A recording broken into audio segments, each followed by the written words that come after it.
स्वागत है दोस्तों आपका आज की वीडियो में। और आज हम बात करेंगे डीसी कॉमिक्स की वॉचमैन 2024 वर्जन की बात हो रही है, जिसे दो पार्ट में रिलीज़ किया गया। आई थिंक अगस्त 24 और नवंबर 24 में एक एक करके इसको रिलीज़ किया गया। बेसिकली ये एक ही मूवी है और इसे हम कंपेयर करते हैं 2009 में आई जैक स्नाइडर साहब की द वॉचमैन से।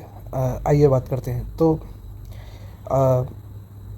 क्लासिक्स टू वॉच में मैंने पहले भी 2009 वाली वॉचमैन का रिव्यू दिया है, तो उसे ज़रूर चेकआउट कीजिए। और डीसी एनिमेशन वापस आया है इस तरह की मूवी लेकर, तो देखने में मज़ा आएगा। बेसिक बात बोलूँ तो ये मूवी एलन मोर साहब के ओरिजिनल मटेरियल के साथ इंसाफ करती है और विस्तार से बयान करती है। इस मूवी में ऑलमोस्ट हर सीन है जो आपको 2009 की स्नाइडर वाली 2 घंटे की मूवी में मिलेगा। और बेसिकली इन्होंने मूवी में ये किया है कि वो original live action version 2 hours की थी, इन्होंने 3 आवर्स बनाकर इसको एक्सपेंड किया है और ब्यूटीफुली इसको खोला है। आपको और सीन्स और डेप्थ मिलती है, कहानी में और चीज़ें मिलती हैं जो आपने सोची नहीं थी जब आप जैक स्नाइडर साहब की मूवी देख रहे होते। और मूवी में वॉइस एक्टिंग अच्छी है, बहुत मेमोरेबल कोई परफॉर्मेंस नहीं है, लेकिन ठीक है, मूवी को सूट किया है। और बाकी कहूँ तो संगीत भी अच्छा है। ओरिजिनल वॉचमैन में आई थिंक हांस जिमर साहब का म्यूज़िक है, अगर मैं गलत हूँ तो मुझे करेक्ट कीजिए। इस मूवी में भी संगीत अच्छा है और एनिमेशन को देखकर मज़ा आया भाई। एनिमेशन भी लाजवाब है, बहुत दिनों बाद डीसी की ओर से इस तरह का कुछ अच्छा एनिमेशन हमें देखने को मिला है। और ओरिजिनल कॉमिक में जो कॉस्ट्यूम्स हैं उसको ये मूवी अडेप्ट करती है, लेकिन ऐसे तरीके से कि वो अटपटे नहीं लगते। क्योंकि अगर आप ओरिजिनल इसकी कॉमिक देखें तो आपको देखने में लगता है भाई बहुत ही रंगीन कॉस्ट्यूम है, लेकिन उन्होंने मूवी में जिस तरह से बताया है एनिमेटेड मूवी में, आपको सही लगेगा। और इसी को हम अगर कंपेयर करें 2009 की वर्जन से, तो जैक स्नाइडर साहब ने बहुत अच्छे रियलिस्टिक चेंजेस किए कॉस्ट्यूम्स में, जो कि लाइव एक्शन के लिए वो उस तरह के कॉस्ट्यूम बहुत सूट करते हैं। और उनका उस मामले में मुझे लगता है दोनों वर्जन ने अच्छा काम किया है। अब यहाँ से स्पॉइलर रहेगा, तो 3, 2, 1। इस मूवी में एक मेजर एक्सपेंशन है एनिमेटेड मूवी में। हॉलिस मेसन का एक किरदार है जो कि ऑल मैन होते थे पहले, ऑल मैन या नाइट ऑल आप कह लें। तो उन्होंने फिर अपनी ज़िम्मेदारी सौंपी लेटेस्ट वाले नाइट ऑल को, जो आप वॉचमैन मूवी में भी देखते हैं, जिसका नाम डैन होता है। और फिर प्रेसिडेंट निक्सन का एक आदेश आया जिसके बाद सुपर हीरोज़ रिटायर हो गए, तो इसी तरह डैन जो यानी कि नया वाला नाइट ऑल भी रिटायर हो गया।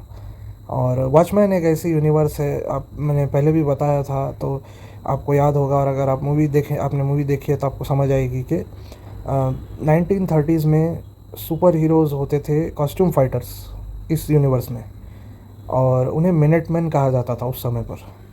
और 1950s में जब ये सुपर हीरोज़ सीनियर हो गए थे या बूढ़े हो रहे थे, तब एक नए ग्रुप ऑफ सुपर हीरोज़ आए जिनका नाम था वॉचमैन। और इनमें से ऑज़िमांडियस के पास एक्चुअल पावर्स थी, और आपके लिए कॉमेडियन के पास कुछ अच्छी पावर्स थी, और मतलब आम इंसान से तो ज़्यादा पावरफुल थे वो। और नाइट ऑल के पास और टेक्नोलॉजी थी क्योंकि 1950s 60s का ज़माना है। और डॉक्टर मैनहट्टन के पास तो भाई सुपरमैन से कंपेयर करने वाली है, उससे भी बढ़कर आप कह सकते हैं शक्तियाँ थी। तो उस लेवल के हीरो अचानक से आ गए।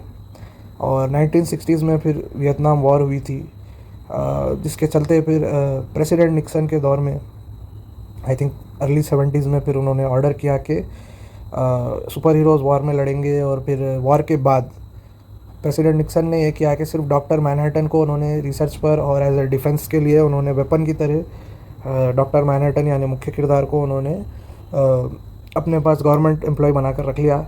और इसके अलावा कॉमेडियन को भी एक गवर्नमेंट एम्प्लॉय बना दिया, यानी कि वो ब्लैक ऑपरेशंस में जाते हैं, यानी अमेरिका को जहाँ पर CIA या वो नहीं भेजना चाहते, जिम्मेदारी नहीं लेना चाहते अमेरिका, तो वहाँ पर वो कॉमेडियन को भेजते थे। बाकी के सारे सुपर हीरोज़ को फोर्सिबली गवर्नमेंट के ऑर्डर पर रिटायर होना पड़ता है इस यूनिवर्स में। तो बहुत ही इंटरेस्टिंग मुझे लगा। इस तरह की इनक्रेडिबल्स में भी हमने देखा है, इस तरह का एक आइडिया दिखाया गया है कि सुपर हीरोज़ को ज़बरदस्ती रिटायर होना पड़ता है। लेकिन फ़र्क इसमें यह है कि सबसे पावरफुल हीरो को तो गवर्नमेंट ने पाल रखा है, और ये वाला डिफरेंस है वॉचमैन और काफ़ी सारे दूसरे स्टोरीज़ में। अब आइए आगे बात करते हैं। और इस वर्जन में हमें और विस्तार से बताया गया है कि मिनटमैन यानी जो 1930s और 40s के हीरोज़ थे, जो वॉचमैन से पहले वाली जो जनरेशन ऑफ हीरोज़ थी, वो कौन थे, वो क्यों रिटायर हुए, उनके साथ क्या हुआ, ज़रा और डिटेल में बताया गया है। 2009 की वर्जन अगर आपने जैक स्नाइडर की देखी है तो मूवी की शुरुआत में न्यूज़पेपर कटिंग्स और इस तरह से जल्दी जल्दी कुछ बताया जाता है। उसमें आप कुछ पढ़ सकते हैं कि वो हीरोज़ कौन थे, और वो भी अपने आप में मज़ेदार उन्होंने बताया, क्योंकि 2 घंटे की मूवी है। जैक स्नाइडर साहब ने बहुत ही होशियारी से क्या किया, जब क्रेडिट्स आते हैं, जब लोगों के कैरेक्टर्स के और मूवी में काम करने वालों के जब नाम आते हैं, उसी क्रेडिट्स में उन्होंने वो हिस्ट्री डाल दी कि वो लोग कौन थे, मिनटमैन कौन थे करके। तो एक स्मार्ट चीज़ उन्होंने की, और इसमें फिर क्योंकि मूवी हमारे पास यहाँ पर टाइम है 3 घंटे, तो इन्होंने विस्तार से बताया है और मुझे ये डिटेल अच्छी लगी। और इसके अलावा ऑज़िमांडियस का जो ओरिजिनल प्लान है कॉमिक्स में, वो यहाँ पर एग्जीक्यूट होते हमें दिखा है। जैक स्नाइडर ने मूवी में इसे चेंज किया था, अगर आपको याद होगा तो डॉक्टर मैनहट्टन को वो दोषी ठहराते कि उन्होंने दुनिया के सभी मुख्य शहरों में उन्होंने न्यूक्लियर ब्लास्ट किए, डॉक्टर मैनहट्टन ने, ऐसे दोष लगाते हैं उन पर। और ओरिजिनल अगर हम देखें तो कॉमिक बुक के हिसाब से जो ओरिजिनल स्टोरी है उसमें होता है कि ऑज़िमांडियस दरअसल एक एलियन मॉन्स्टर को लॉन्च करता है। आई थिंक दुनिया के अलग अलग मुख्य शहरों में वो उस एलियन को लॉन्च करता है, ताकि ऐसे लगे कि दूसरे ग्रह से अचानक एलियन प्रकट हो रहे हैं और हमारे मुख्य शहरों पर वो हमला कर रहे हैं। और ऑज़िमांडियस का प्लान ये होता है बेसिकली कि सारी दुनिया, विश्व भर में जो कोल्ड वॉर चल रहा है रशिया और अमेरिका में उस समय, आपको याद रखना है 1980s में वॉचमैन टेक प्लेस करती है, 1970s 80s में।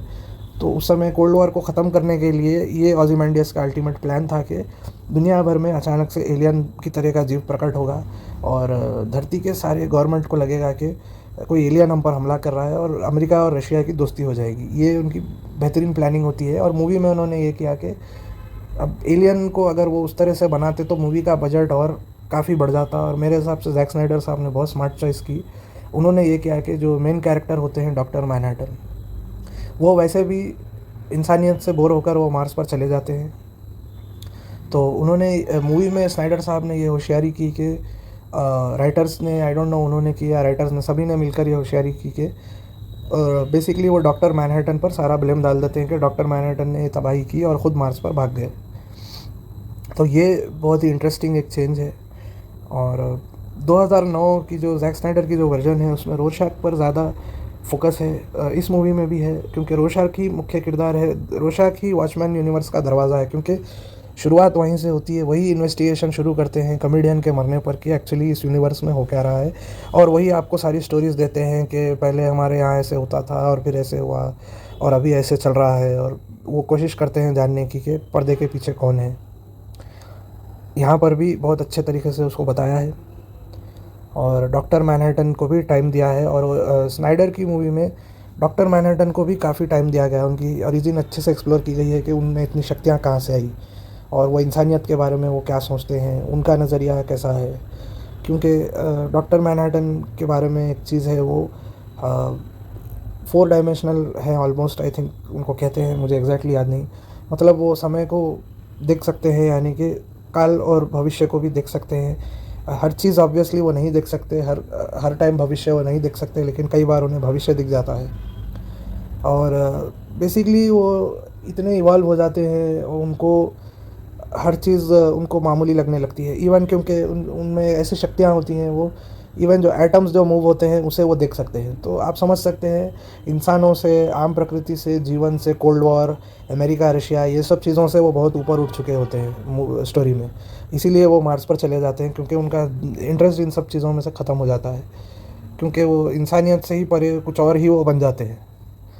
तो 2009 की मूवी में इस चीज़ पर बहुत एक्सप्लोरेशन है, लेकिन इस 2024 के एनिमेटेड वर्जन में मुझे ये बात अच्छी लगी कि नाइट ऑल, सिल्क स्पेक्टर और इवन ऑज़िमांडियस जो विलन है, उनके किरदारों को भी अच्छे से टाइम दिया है। और इवन जो पुराने नाइट ऑल का जो रोल किया है, उनका भी जो कैरेक्टर लाए हैं, इवन मिनटमैन के ऊपर अच्छे से टाइम विस्तार से हमें बताया गया है।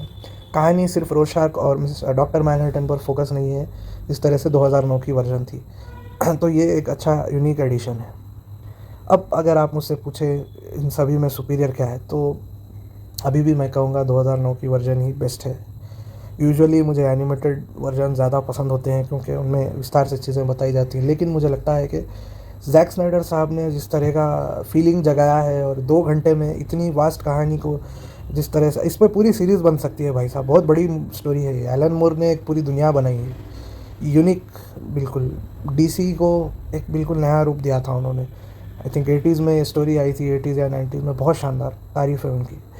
तो इतनी बड़ी कहानी को ना इस तरह से बताना मुश्किल होता है, लेकिन स्नाइडर साहब ने उस पूरी स्टोरी का जो स्पिरिट है उसको 2 घंटे में कैप्चर किया था। ये मूवी भी अच्छी है। अगर आप जैक स्नाइडर की मूवी आपको पसंद आई तो ये मूवी भी आपको पसंद आएगी। आपको ऐसे लगेगा वही मूवी आप देख रहे हैं, थोड़ा और विस्तार में सीन ऐड किए गए हैं, ऐसा कुछ न्यू अपना बहुत ज़्यादा दिमाग इन्होंने लगाया नहीं है। हो सकता है जैक स्नाइडर साहब ने भी ओरिजिनल को ही फॉलो किया था, तो इन्होंने भी वही किया और जहाँ पर एडिशन करना है वहीं पर किया। तो ये एक चीज़ है, देखने में मज़ा आया। तो पहली बार अगर कोई देख रहा है तो मैं आपको लाइव एक्शन वर्जन ही पहले रिकमेंड करूँगा, पहले वही देखिए भाई साहब, उसके बाद ये मूवी देखिए, आपको और मज़ा आएगा। तो उम्मीद करता हूँ आपको वीडियो पसंद आई होगी। वीडियो देखने के लिए धन्यवाद। Have a good day.